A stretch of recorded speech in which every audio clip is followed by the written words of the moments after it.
Hello guys, in this video we will see how to install VirtualBox on Kali Linux 2024. So by default we won't get the VirtualBox.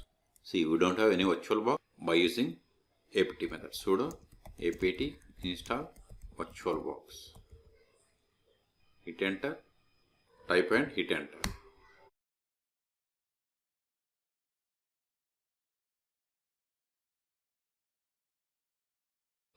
See, it is installing version number 7.0.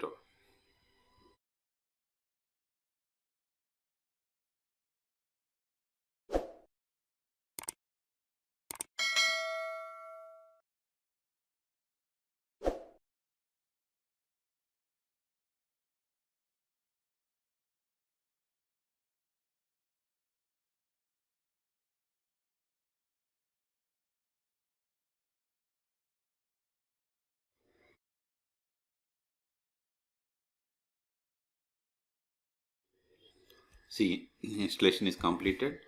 Now go to start applications, then search for VirtualBox. See, here we have the VirtualBox. Click on it. See, we got the VirtualBox. So if you want to create new virtual machine, you have to click on new. Then you have to fill all these details and you have to select the ISO image, or click on machine and select new. Both are same. Okay, and verify the version about VirtualBox. See, here we have installed VirtualBox 7.0. Okay, so in this video we have successfully installed VirtualBox 7.0 on Kali Linux 2024. For more videos, please subscribe my channel. Thank you.